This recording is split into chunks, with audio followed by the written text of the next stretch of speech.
make sure I have all of my stuff ready to go correctly. Small, medium, large, top, bottom. Okay. And I'll open those.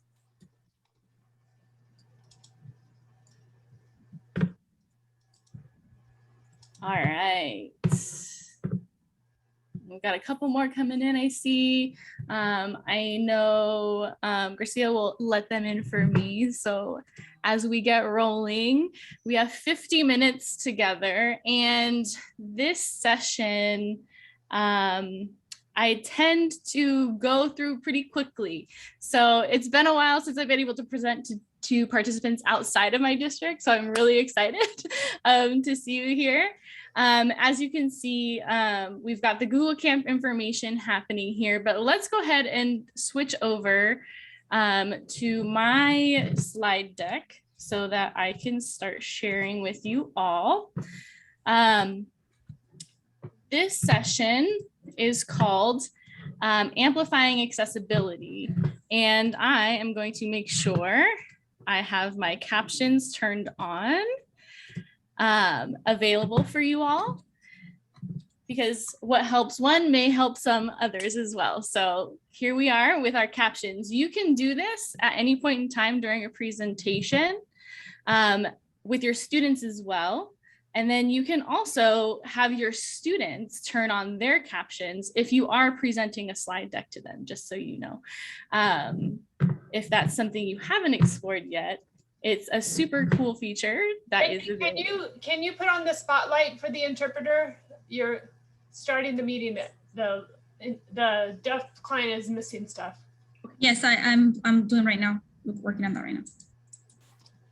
Perfect. Thank you so much.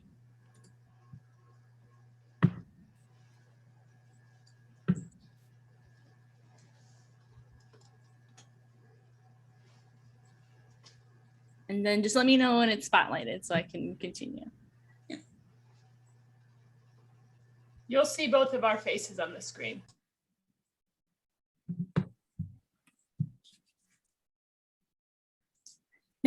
I can see some awesome responses to the on-screen prompt in the chat. Surfing, love it. Spending time outside. Hiking and camping in Zion. I love it. Grandchildren, wonderful. Okay, are we good to go? Sorry, I'm screen sharing something separate. No, so. It's not on yet. Okay, perfect.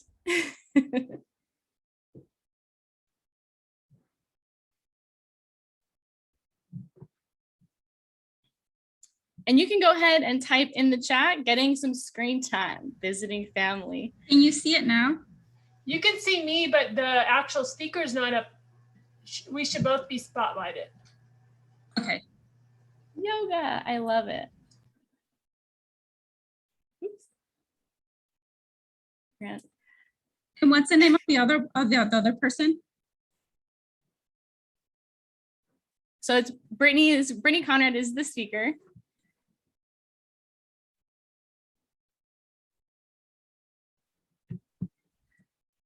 And it's Carrie, right? Am I correct?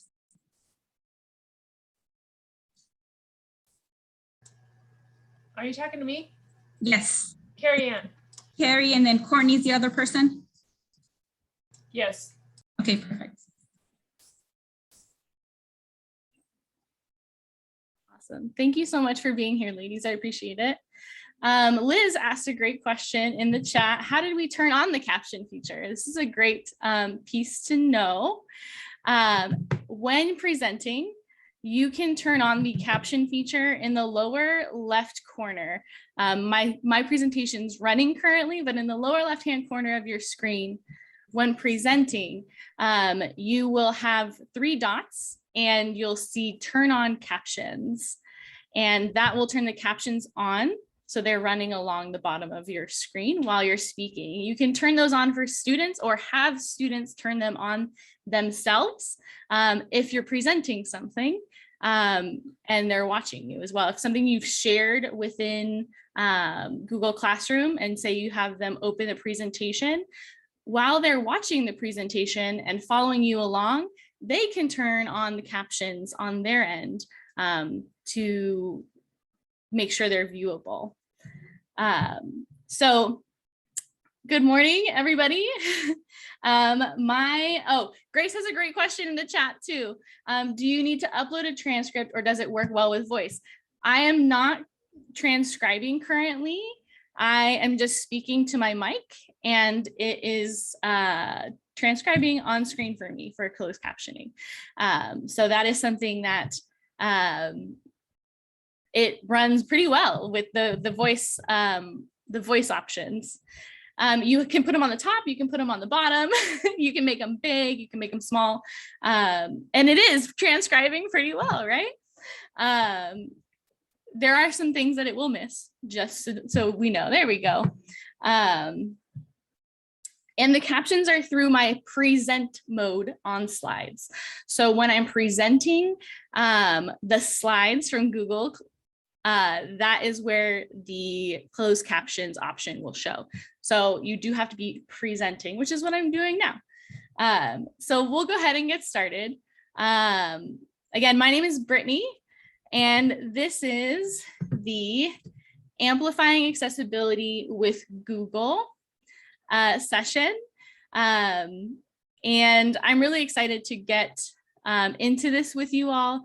I am a resource teacher from Corona-Norco Unified School District, and I am a TSA for EdTech Learning and Innovation at that school, at that district. So I'm really excited to be here with you, and we'll kind of get into some of the things that is available to you with regard to accessibility features within Google. So any of the resources that I share with you today will be available on this website. If you go to bit.ly/Google RCOE 21, it sounds like a mouthful, but it is all of the resources that I'll talk about are available there. This is what that site looks like. So you can kind of scroll through, and I will definitely put it in the chat for you right over here. And the resources that are available, you'll see I have 2 sessions. And so I'm doing Amplifying Accessibility with Google, and I'm also doing a Meaningful Engagement with Google session right after this one. But you'll see all of the materials, all of the resources. We won't have time, unfortunately, to get to the activities today, just because the session is super short, but there's lots to take a look at in there. So just know that that is something that is available to you. So while we're here, how are you doing this morning? How are you feeling? We're back for Google Camp. I haven't really had a break, actually. I've been working through the summer. So how are you doing this morning? Which of these Kermits speaks to you? Are you A? Are you B? Are you C? D, E, F, A, love it, A. So in the chat, go ahead and type the letter that corresponds to how you're feeling today. B, oh no, Brenda, you can do it. I love it. I love to see the D. The D and the F are my favorite.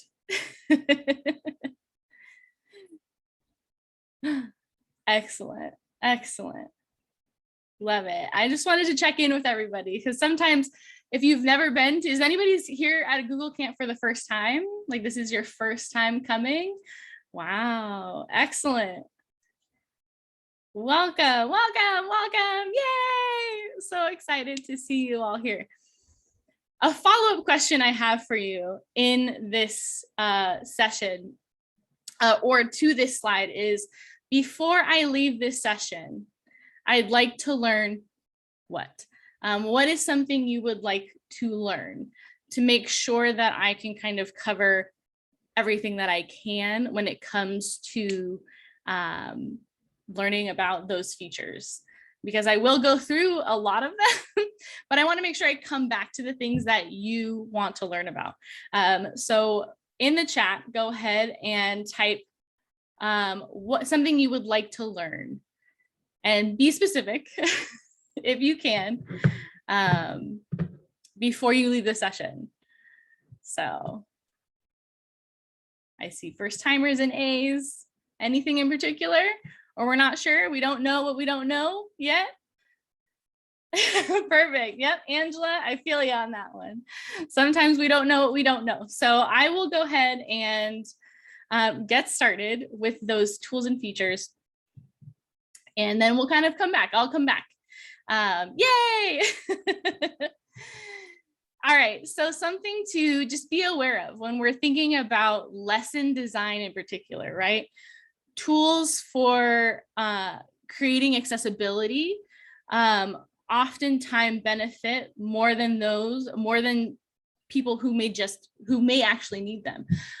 There's no perfect way to present information to all users, but keeping in mind the number of users you have, and that they're all different and all have different needs, is kind of that alternative. Yes, I see Angela's in there, to the one size fits all solution. So Angela in the chat, she said UDL love. Yes, and this is a UDL principle brought to you by David Rose,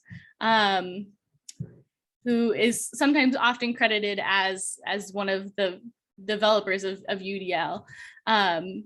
And not this David Rose, but one of my other favorite David Roses here. So something to think about when you are creating your lessons with regard to accessibility is to think about the range that your students have, and how can we design the instruction up front before we even get into tools? How can we design lessons that are inclusive of all the learners that we have in our classroom? So if you're not familiar with UDL, you can put in the chat, on a scale of 1 to 5, how familiar are you with UDL? On a scale of 1 to 5, 5 being, you know, a lot there is to know. 1 is, oh, not quite sure yet. 1, -1, oh, woo, 4, 5, Rachel, excellent. There are some great sessions here at Google Camp. Kim Vogie is doing a session on UDL today and tomorrow. So if you have not, or you're not sure, or you want a refresher on what UDL is and how you can incorporate it in your classroom, there are some awesome sessions that are going to be happening at Google Camp. And just as a reminder, you will have access to the resources through that link that I shared, that site. So if you want to write it down, you can. That is the Google RCOE 21 bit.ly link. Now, the tools. So we're going to talk about the tools in 3 kind of stages. We'll talk about what the Chromebooks have. So if your district has Chromebooks, a lot of our districts, my district not in particular, a lot of districts kind of turned to Google for Chromebooks. If you didn't, don't worry, because I'm sure if you are here at Google Camp, you probably use the Google Chrome browser and Google Workspace for Education. So we'll be talking about features in both of those as well. I'll run through the Chromebooks, we'll talk about Google Chrome browser features, and we'll talk about Google Workspace for Education features as well. So starting with Chromebooks, the things your students have in front of them, the way they are accessing the work. This year, Chromebook had its 10th birthday. They had a big announcement back in February about all of these features that are available on Chromebooks now. And those are right here. This sheet is in the slide deck on that website for you. If you haven't seen it, here's some of the features that are available to students using Chromebooks. There are select to speak options, there's screen magnification, high contrast. High contrast is something that is great for students with visual impairments, attention difficulties, and even students with concussions. One of my colleagues recently was playing soccer and had got a pretty bad concussion and had to adjust some of the warmth for the screen to kind of make it easier to focus while they were working. Shortcuts, it has a ton of shortcuts. And then also the options for screen recording. You don't need to use an outside screen recorder anymore. You can, but you don't need to. And then there's also something called desks.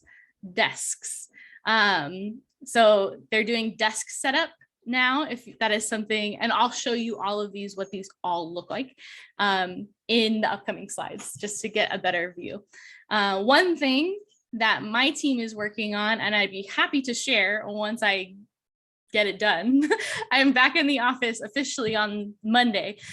So there is going to be, we're going to be putting out a user guide that kind of shows students how to use these tools because they are actually the ones who have the control over the features that we're going to be looking at. Excuse me. And so, oh, all right, give me 1 second. Did you all give me a thumbs up? I can see some of you. If you heard the audio for that. Okay, cool. So let's see here. The Chromevox screen reader is a Chromebook feature that reads aloud whatever text is on your screen. This is really helpful for low vision and blind students, but I also think this can be a great tool for struggling readers and kids who are learning English as their second language. Chromevox is built into Chromebooks, so let's take a look at how it works on docks in G Suite.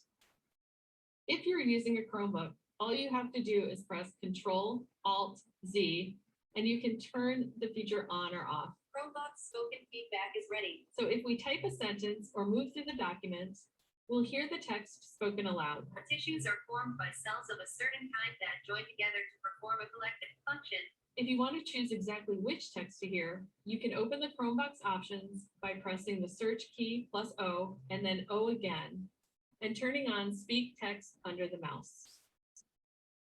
This can be helpful for students with some remaining vision who still prefer to use the mouse, but benefit from screen reading support. To open the Chromebox menu, press Search, period. You can press the left or right arrow to switch between the menus. To open a specific item, press the up or down arrow and press Enter. I'll select Jump, which gives me a list of all the Chromebox shortcuts. And that's it. What I really love about this tool is that it's built into every Chromebook, so it's 100% available right out of the box. No extensions or anything, which means you can start using it right away. For more information about Chromebox, like how to use it with the rest of G Suite, you can click on the link below. Thanks for watching.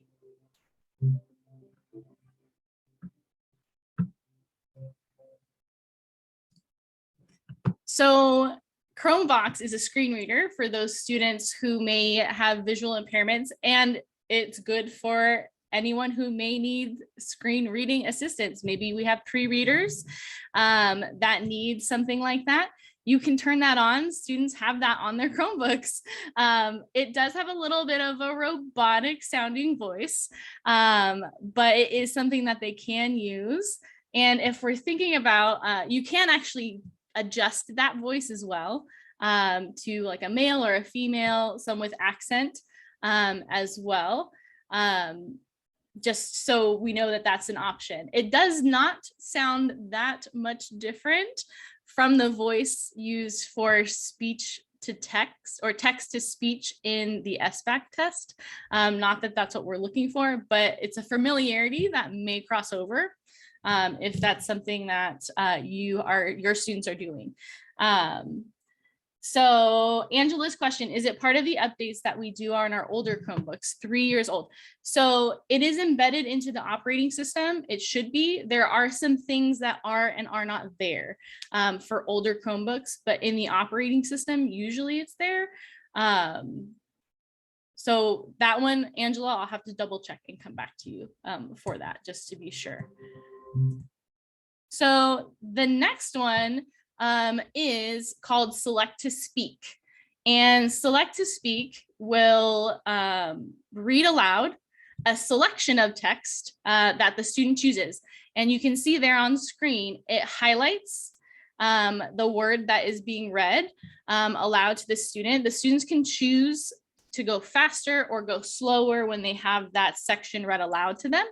And I'll play this here too, just so you can kind of see. So 2 cups water, and it highlights as it goes what is being read to the student. They can pause it, they can speed it up, and they can slow it down. And depending on whether or not you have Google Assistant available, our district does not have Google Assistant available. You can actually have it translate as well. So just know that that is something that it can translate the text for you. On the next slide, we'll talk about the cursor. This is good, especially for littles. This is something that when I'm working with my younger students, I would change their default cursor. It's good for color blindness, but also just to kind of get some attention. Look, I have a cool purple cursor. I'm always gonna go find the purple cursor. So you can change that as well in the Chromebook, in the settings.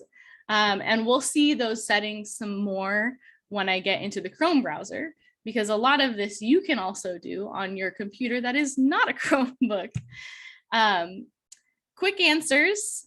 This one here is a dictionary that's available. So you can see when it plays, there's no sound here, but when it plays, it brings up what the word means. And when you see those dots on screen, let's see if I can pause it in the right spot here. So these dots tell you that it's associated with Google Assistant. So again, this one is a cool feature, but if you're looking for it, you may not have access to it if your district has disabled the Google Assistant. So before we get into the next bit here, a question for you in the chat. What is your favorite keyboard shortcut? And what does it do? So your favorite keyboard shortcut. Do you like Control-C? Do you like Control-V? What is your favorite shortcut? Jill, the screenshot function. On a Mac, it's so many more letters. Command spacebar, love it. Control-C, Control-V for copying and pasting. Excellent. Does anyone ever use well, screenshot works across all devices. Control-C, Control, or Command, depending on if you're on a Mac. So one of the struggles of being a teacher in the last year was that everybody was at home and everybody had their own device and everything was different, right? So these are all things that Command, is it Control? Control-D, I love that one too, Jamie. I also really enjoy Command-Shift-T or Control-Shift-T. And what that does, you can try it right now, it will open up all of the tabs that you have closed. So if you've gone up here and you have closed a tab and you're like, no, I wanted that one, just Command or Control-Shift-T, and that will open it right up. And so again, Command or Control, the Shift and the T. So you can open up things that were closed. A lot of teachers really like this one because they can kind of see what their students might have been looking at while they're in the classroom. So they can just Control-Shift-T, Command-Shift-T, and that will open up whatever the student was looking at or had open. And you can do it as many times as you want. You can undo it. So screen recording is something that students have available on their Chromebooks. It is there, screen cap and screen recording. So you can use a tool like Screencastify, you can use a tool like Flipgrid, but you can also use the Chromebook as well for screen recording. So it is internal as opposed to sending students to an outside platform to screen record. So that is something that is embedded in some of the Chromebooks that students have as well. And the next one is called desktops. And this is actually something that you can do on pretty much any device, we found out. And desktops are just kind of, you'll see here again, I'll play it, different options, desks, spaces, windows, if you will, that students can separate their Chrome searches or things like that by. One of the things that we thought of was to do, okay, say maybe you do morning work, you have a desk for that, you have afternoon work, and you have a desk for that. Maybe your students, you have students who, maybe you have students who have multiple periods. So period 1 desk, period 2 desk, period 3 desk, and they can just open that up on Chromebooks as well. So I noticed someone said in the chat, students were getting into things all over the place. So all 4 of your fingers do something on a Chromebook. So 1 finger is for searching and tracking on the trackpad. 2 fingers is for right-clicking and scrolling. 3 fingers, you can swipe between tabs on within a window. And then if you use 4 fingers and you happen to use the desks, you can swipe between those desks. So you don't have to try and go between, you can just swipe with 4 fingers. So if a student ends up somewhere that you're not sure how they got there, double check and just, they probably swiped a certain way with a certain number of fingers. Angela, I can get those for you. We did write them down somewhere, and I'll make sure I add it to that guide as well. So Angela wrote in the chat, the fingers written. Yes, I will make sure I get that for you all as well. Okay, so that was just the Chromebook, right? The Google Chrome browser. The simplest way, so sorry, in the chat, there's a great question. Is there a simple way to reset them back to home? On a Chromebook, the easiest way to reset back to home is to either have them 2 fingers scroll up from the bottom, because that's going to open what's called the shelf on a Chromebook. And then you can just click on to Chrome browser. That's going to be the easiest way. So a 2-finger swipe up from the bottom opens the shelf. That's kind of the easiest way to get them back to where they were. Or a right and a left swipe. Those are the 2 strategies I think that work the best with regard to the back to the beginning. How did you get here? Yeah. So normally this is something that I'll model, but I like that I can show you and talk at the same time instead of trying to find everything. So appearances. This is something that you can find in your settings. So as I'm speaking, you can search these things in your settings and make these adjustments if you'd like. The appearance option, and to find where these are. So let me just show you really quickly. Let me move my bars over here. Where these live. So these live, the appearance settings, or any of the Chrome browser settings, I should say, live in these 3 dots in the top right corner of your screen next to your profile picture. So the 3-dot menu near the top right of your screen tells you, gives you a bunch of options, and you'll find all of these choices within the settings. So if you click on this settings, it will open these things for you. So I'm going to go ahead and stay on this page. But options that you have available within settings are appearance. So appearance, one of the things that we suggested to our teachers, if you are able, sometimes the Chromebook appearance pieces are a little bit moderated, but you can enter a custom web address. You can see here a custom web address, make that available. Actually, let me turn on my laser pointer, the custom web address. If you put in Google classroom.google or classroom/Google with an H, it should take you to your own Google Classroom website. If not, just go to your Google Classroom website, copy it, paste it right into this custom web address section, and that will be your home button. So whenever you click this button here, it will take you to that page.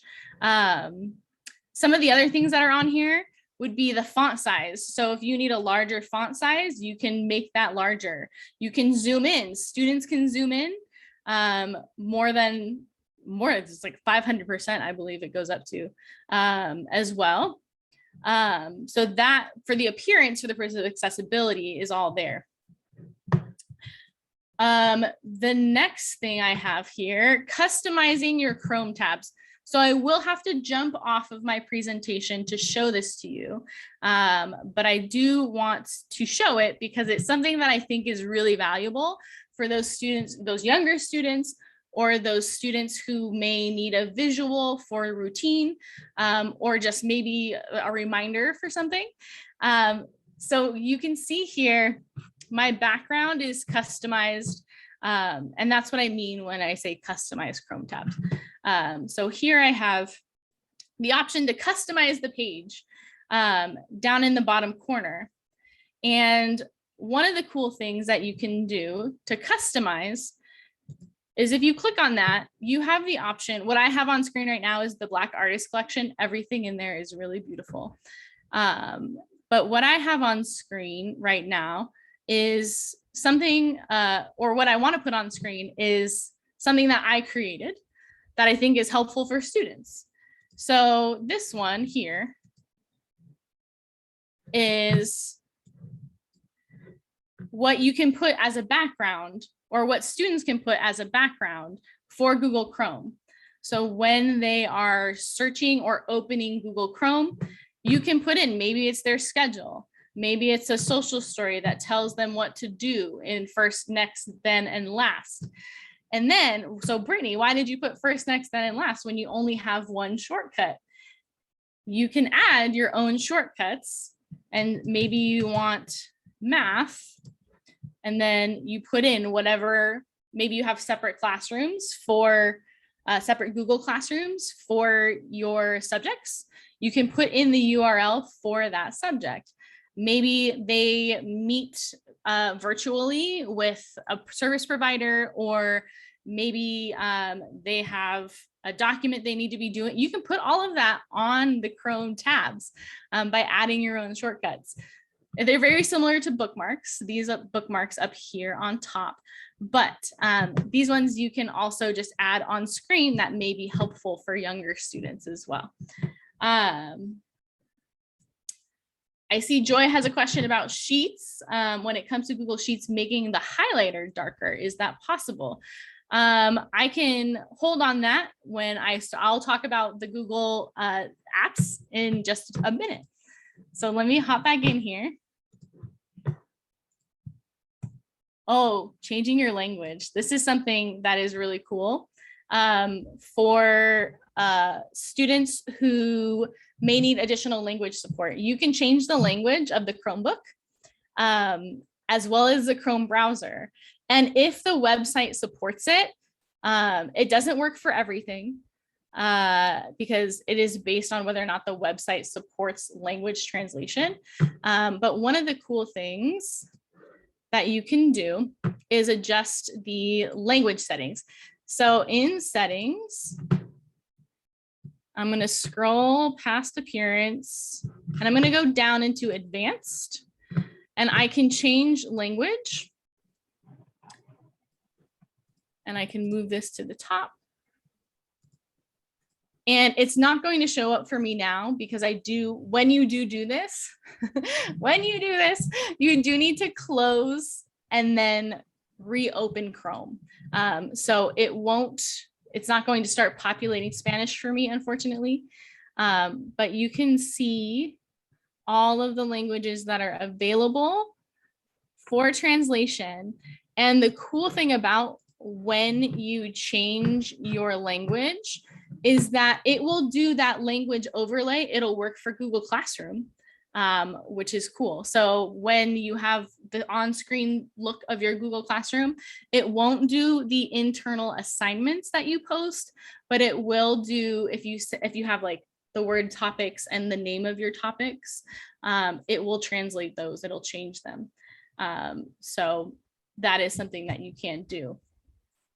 Live captions is something that I love. It's amazing. I use live captions at work.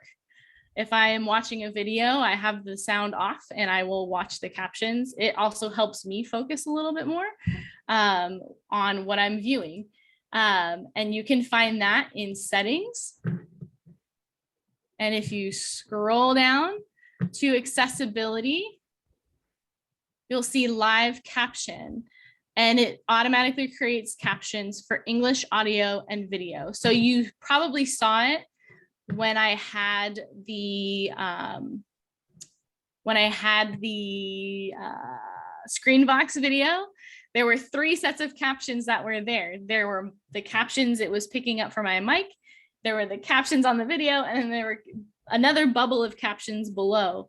And that was the live captions. And that is something you'll want to ask. This one in particular, live captions, is something that is available on newer Chromebooks.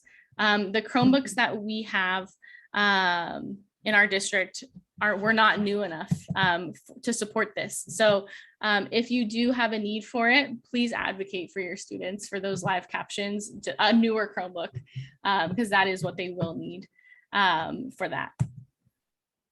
And then quick highlight is another cool one. I'll show you what it does. I like to use this with younger students because it will highlight where I am. So when I'm making a video and I click on something, you can see it puts a box around it. I'll do some clicking around here. So you can see it has that nice little box. Students on their devices can also turn this on. So if you have students who have trouble with motor skills, it'll put a red circle around the cursor and tell them where they are with regard to the mouse itself. So I'm going to turn that off. Angela's got a great question. Does the customized page have to be created for each kid individually, or you do one and you can share it with other kids? The student will put it on there, but if you need to, you can drop it into Google Classroom as an assignment. Check the assignment, check the Chromebook. Did they do it? Yes, they did. Awesome. Jamie, is there a shortcut for turning that feature on, the quick highlight feature?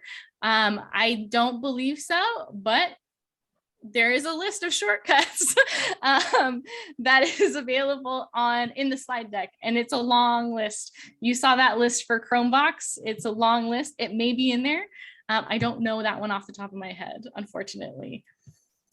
This one is a good one for teachers and students. If you haven't seen it yet, it is grouping and labeling tabs. So if you right click on your tab and you say add tab to new group, I love this thing. I'm that person in my office that has a million tabs open all the time. And I never want to close them because I don't want to go back and find them and open them. So I'll say RCOE, RCOE Google Camp. I'm going to name my group of tabs that. And so you can see when I click on that label, it opens and closes things that are labeled that. And then if you need to add something to it, add tab to the group that is for RCOE, and it will close down all of those tabs and then reopen all of those tabs if you want to see them. So if you haven't seen that before, it helps cut down on visual clutter. It also helps you forget that you have a million tabs open. So I'm, oh, okay. All right. Okay, so Google Meet, just some quick rundown on what's happening in Google Meet, because I will get to, I can talk about this stuff all day. It's my favorite. Google Meet will be getting, oh, let me go ahead and mute. Ross Simonson, you could email, or just I don't want to talk about emails. but I think but Brian Baker's supposed to know that. There we go. Here we go. Did I get it? Okay.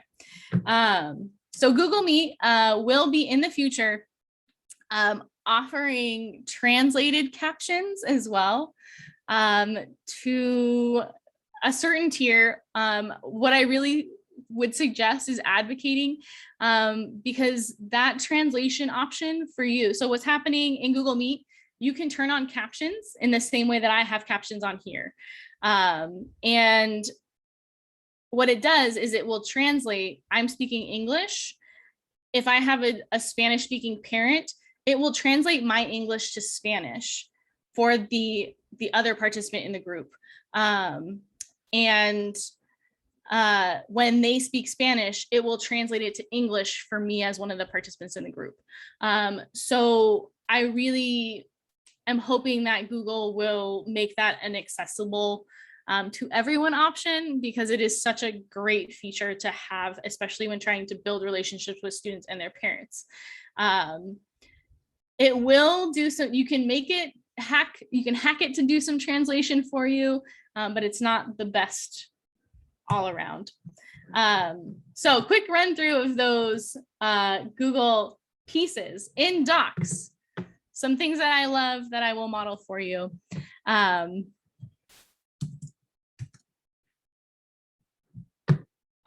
Docs.new, that will take you to a brand new doc if you haven't seen that before. Some things here that I like that are available, voice typing. So for students who cannot yet type or do not have good motor skills, you can turn on voice typing and they can speak to type. You can turn it off, and then students can go in and they can do all the grammar pieces for this if they need to do that. Additionally, within tools, citations is new. Comparing documents, I highly suggest if you are worried about cheating in your class. But down here, there's also accessibility settings that are tailored to screen reader support and magnification as well. So within Google Docs, I also, you'll notice, I love using headings, because this allows you to jump through a document. And if you use headings appropriately, when you do have that screen reader student, it will read it as a heading, so the student will know that it is something that needs to be addressed as a heading. So that is some of the stuff that's in Google Docs. One thing that's not necessarily accessibility related, but I do want to show you because it works for my teacher brain, is the check boxes. This is new. These check boxes are interactive. So if you share something with a student, you can click on it and it will cross it out for you. You don't have to make a box as a bullet anymore. You can make it a checklist, which is super cool. I saw that there's somebody who's doing a Keep presentation for executive functioning, and I was like, yes, I love Keep for the checklists, but now you can do a checklist within Google Doc as well. One other thing that I'll show you while I'm here, if you haven't added any images to a doc in a while. Oh, look how cute. If you haven't added any images to a doc in a while, one of the things that they've also done is given you the ability to put something behind the text so it doesn't get all crazy on you when you move it around. So now you can, look at that. It makes my heart so happy. You can also put it in front of the text as well. So that is something that's new within Docs. in slides, because I got 5 minutes. One thing that I would like to mention is the option, because I'm sure there are a lot of really great sessions that will kind of break down some of the how-tos for these things, would be to insert audio if you have not done this before. And one of the things that makes this so powerful in particular is when you have live captions available as well. So I will play it. I'm not sure what it says. Maybe I shouldn't play it. I'm not sure what it says off the top of my head. So inserting audio. One strategy to help There you we go. stay on top of Google Classroom assignments would be to turn on email notifications.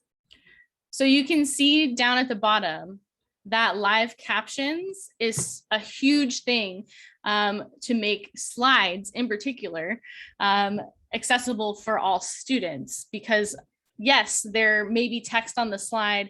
Yes, maybe you want to add some audio, but we need to keep in mind You can click the hot dog menu.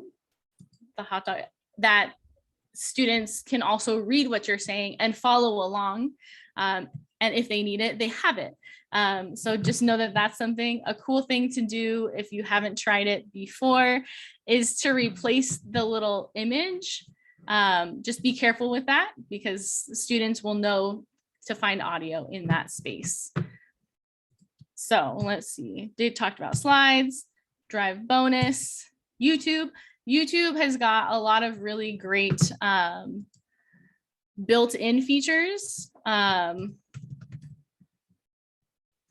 for some of those captioning pieces. One thing you do want to make sure, or if it's helpful, if you're using YouTube a lot, there is a way to make your default setting include captioning, and I highly recommend it. I highly recommend the default setting for captioning.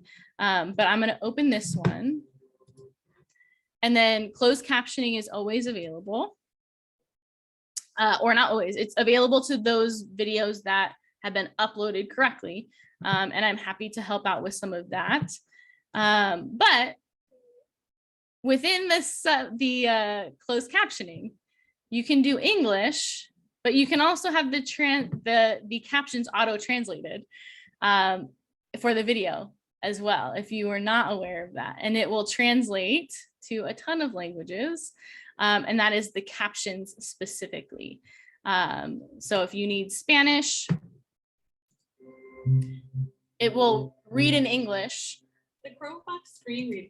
But then translate into Spanish. She's saying the name of the product, so that's why it's not translating there. But you can translate, have that option translated within. Another just quick side note feature for YouTube, in the search bar, when you have videos for students, one of the cool things that I like to do is put a dash between the T and the U.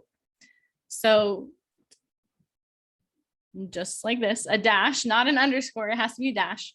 And what it will do is it's going to take away all of this visual clutter. So all of this visual clutter, all this stuff down here, it's all going to go away. So you'll see when you do that, you get the no cookie. That's what you want. You don't want cookies. We had enough cookies over the summer.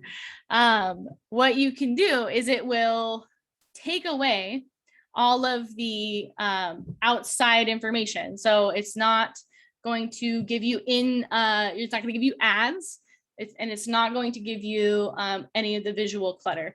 So again, yes, I can show you that. So when you find your video, whatever video it is that you want, go to the URL in the search bar. Between the T and the U, put a space or a hyphen, not an underscore, but like a hyphen. And then it will bump it out to large screen. And then you can copy and paste that into your Google Classroom. So again, there's so many things that you can do with this. And I know that I am pressed for time. You are so welcome. I'm so excited that you're joining us here for Google Camp. There it is again, if you wanted to check out the captioning piece. I'll be presenting in the next hour as well. I'm gonna run, but hopefully you found a little nugget of something that was worthwhile for you. And yeah, we'll see ya, catch you on the flip side. I hope you have a wonderful summer. I'm so glad you learned more than you hoped. That's excellent. And check out what's on the website I gave you. And I am happy to, I would answer questions, but I'm rolling right into another presentation. So hopefully you all have a wonderful afternoon. You can email me. My email's in the sched. Please do. I'm happy to help. I work as a TSA for my district, but I'm happy to create connections across our county, which is a lot of what's really cool about when we get to do things like this. So you are so welcome. I hope you all have a great afternoon. Enjoy the rest of Google Camp. I'm going to go ahead and stop share. But until next time, see ya. Bye, everybody.